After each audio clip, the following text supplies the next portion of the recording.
The age of the internet is over. The age of censorship has begun. Over in the UK, it is just merely the test case for the rest of the world as their new age verification laws have gone into effect a little bit over, I think about a week ago at this point in time. And honestly, it's been having very deleterious effects. So which gaming sites are impacted by the UK's new age verification laws? Spoilers this week, all of them. Anywhere that can potentially host what the UK government deems adult content, well, yeah, you're going to have to provide your age verification in order to access them. So that, of course, means a whole host of social media platforms, Twitter, Facebook, YouTube, and according to that picture and what I've heard as well, Discord, all of which have the potentiality of having mature content, but of course that's not their intended purpose. But let's take a look at this. So on July 25th, the United Kingdom imposed the Online Safety Act the Online Safety Act across the nation, reconfiguring how sites hosting adult content or anything potentially harmful. And there's your wiggle room to minors are accessed rather. That's the proper terminology, and that's the proper way to enunciate that. This includes everything from social media platforms like Twitter and Meta to the obvious sites that you'd expect to have harsh age verification barriers. Unfortunately, a slew of gaming-related sites and platforms have been impacted by these new laws that are now hampering gamers across the UK. So which sites needs age verification? Steam, Nexus mods, Discord, Reddit. I mean, yeah, anywhere where people can post content, basically any platform, not publisher. There you go. There's your sites impacted. The Online Safety Act isn't a terrible idea. Oh, I think it is. But the execution of the thing has been nothing short of flawed. And as such, like minutes after it was implemented, a petition immediately got set up, and well, they ended up blowing past their goal of 100,000 signatures, lining up with 359 at time of that screenshot. And at the time that the government responded to said inquiry to repeal the Online Safety Act, well, the government response is the government is working with Ofcom, their other censorship and a regulatory body, to ensure that online in-scope services are subject to a robust but proportionate regulation through the effective implementation of the Online Safety Act 2023. Skipping down a paragraph, the government has no plans to repeal the Online Safety Act and is working closely with Ofcom to implement the act as quickly and effectively as possible to enable UK users to benefit from its protections. Yeah, exactly. And to summarize here, the UK responds to the petition that received almost 400,000 signatures to repeal the Online Safety Act, and the government responds, "We hear you and know you're upset, but won't you please think of the children?" And it is, in fact, it's a test case. Now, this is going to have a little bit more of a difficult time, getting through U.S. Congress, thanks to the First Amendment. But America is trying to pass a bill titled the Kids Online Safety Act. And the shocking part is the UK just made a law called the UK's Online Safety Act. So yeah, that was the test case. It's going to be happening across the globe. I don't think that it would be that long before a similar measure is put before Parliament in Canada. Several other Commonwealth nations, I'm sure, will also be heading down that direction. So yeah, we are definitely, and this is the first step to heading towards digital ID, digital government ID, because as of right now, okay, the ability for this verification to take place online, well, it's being subverted by Death Stranding 2's photo mode is being used to get around UK age verification law. Yeah, I've heard rumors and I've heard and seen different snippets that people are even using pictures of Keir Starmer himself to get around the age verification. So yeah, as it sits right now, and well, the people are outraged, but then also the government can go and show, oh, see, look at how it's being exploited. Oh, we need to have stronger measures because won't somebody please think of the children? So yes, the next step is going to be digital identification. And where does that slippery slope lead to? Yes, a full-blown social credit score. This isn't hyperbole anymore, ladies and gentlemen. This isn't simple alarmism. This is exactly what's happening. And the government has been predictable for ages at this point in time, where they always trying to present things as just, oh, we're doing this for your safety. We're doing this to protect our most vulnerable citizens. We're doing this because single moms can't be asked to pay attention to what their kids are looking at online. if we're just going to get down to brass tacks. But because there are so many gaming forums that are attacked, and because there are so many different, like in the case you got Death Stranding's photo mode, like is that what we're doing? Okay, so UK age verification laws have been introduced to further protect children from harmful content. Still, sneaky gamers have found you can easily bypass the checks using Death Stranding 2's photo mode to conceal your identity. So a game that has already been rated mature, I do believe, is being used to get past the age gating. Interesting. But yeah, you can use Death Stranding's photo mode to bypass Discord's age verification. Okay, so this guy right here. Okay, so of course the obvious idea is to use your phone cam, but the phone app hasn't updated. Yeah, because the app is incredibly buggy. Because hey, it's the government. It's not like they can get things right on your dime. But the phone app, yes, hasn't updated. So the PC, have no webcam. So I tried to trick it with a picture of Harold, stock image guy. I got through the first step, then it asked me to open my mouth to confirm I'm real, and I had a plan, open up Death Stranding, and yeah, success.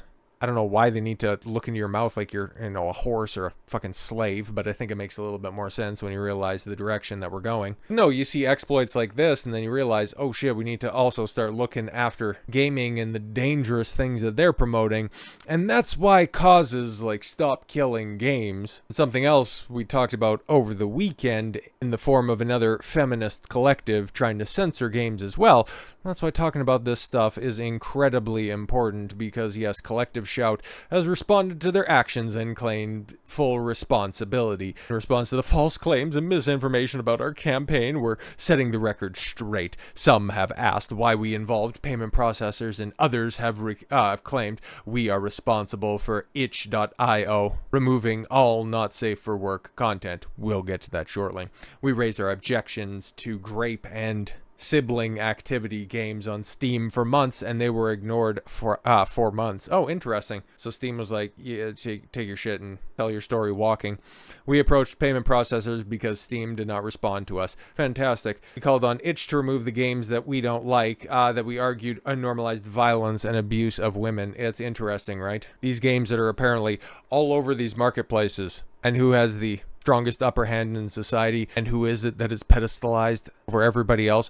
All right, a kvetching group of women going after payment processors. Interesting. But yeah, they're claiming ownership like Osama bin Laden after somebody gets caught with a bomb in their shoes by the TSA. And well, I'm not somebody who's ever going to play any of those stupid dating sims, or what do they call them, digital novels or something like that? I don't know, light novels or something. I don't play those games. I don't care to play those games, but I want them on the sites. I want them on the storefront in case people want to play them. If somebody's going to make them, if somebody's going to develop a game like that, if there's an audience for it, far be it for me to shut this shit down, okay? If I was emperor of the world, okay, and my decisions and my values and morals could be enforced on everybody else, oh boy, there'd be a lot more than just some spicy video games that I'd get rid of, but I'm not in that position. I don't aspire to be in that position. If I woke up one morning on the throne of mankind, then yeah, things would be totally different, but they're not, okay? So yeah, to each their own. Whatever you do in the privacy of your own home, I don't really care, man. Which is, yeah, exactly why I advocate for games that I don't like, because having them out there for the world to experience, go for it, man. You can either come to a similar conclusion, or you might like them. Fuck it. Who knows? Who cares, right? But yeah, whenever you start listening to these activist feminist groups, okay? Yeah, talking about Lara Croft all the way back in the cut. This is a misogynistic, yeah, design for incels.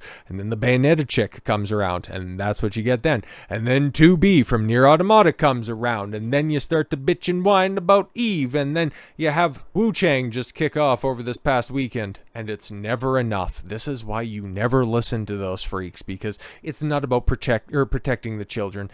It's not about protecting women from digital violence. It's about enforcing their will and setting up the escape hatches for censorship. Because here's another game that I'm convinced at this point in time, like, this has to be an op. This has to be a false flag game, okay? Because Mouthwashing, it ended up getting Asmongold, I think earlier this year, in the crosshairs of a bunch of freaks. And, well, you just simply look at the amount of people playing this game, and it's fuck all. Like, it's peak, okay? It's just it's an indie title with shitty PS1 graphics, and I listened to a breakdown of this game, God, like a couple of months ago at this point, okay?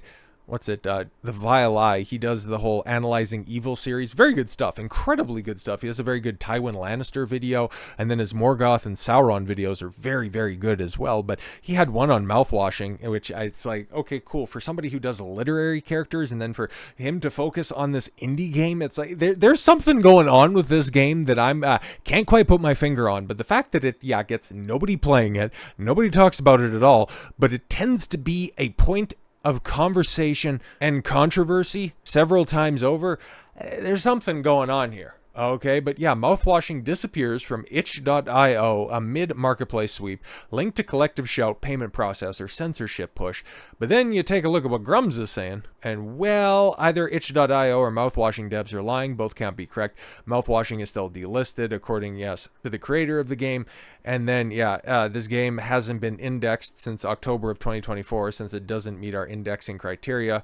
They are using a download button as a link to Steam. Oh, okay, cool. So they're using itch.io as a pass-through, and then that ended up getting taken down in October of 2024. So something's going on here. So yeah, somebody's whining, somebody's lying, somebody's complaining. But yeah, this right here is being shown as, oh, this is one of these games that, while there's a plot point about an unwanted pregnancy, I think you can connect the dots based on everything else that we're talking about right here, that ends up getting the axe because we need to protect women. Interesting. Then looking at the people who are pushing this stuff, the collective shout people themselves, you look at what they support, and they're out there advocating, okay, we need to get rid of all of these games, we need to get rid of all of this content that is just really bad and really harmful to women, but hey, Cuties was a really important movie. Weird, huh?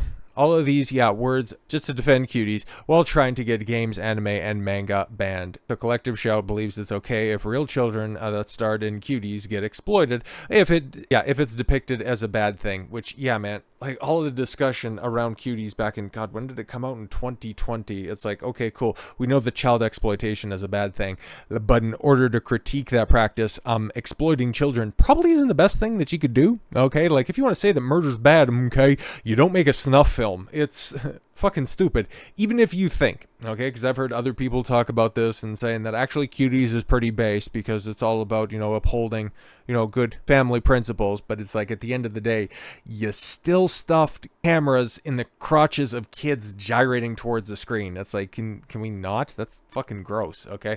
It's like saying every actor in a film was murdered, but because it depicted it as a bad thing, it's okay. Yeah, exactly. And then they would continue to double down, hilarious, because you have Renee here, activist and advocate for collective shout, who, if you can see right here, collective shout has, gone completely dark. As usual, they've missed the point or ignored it on purpose.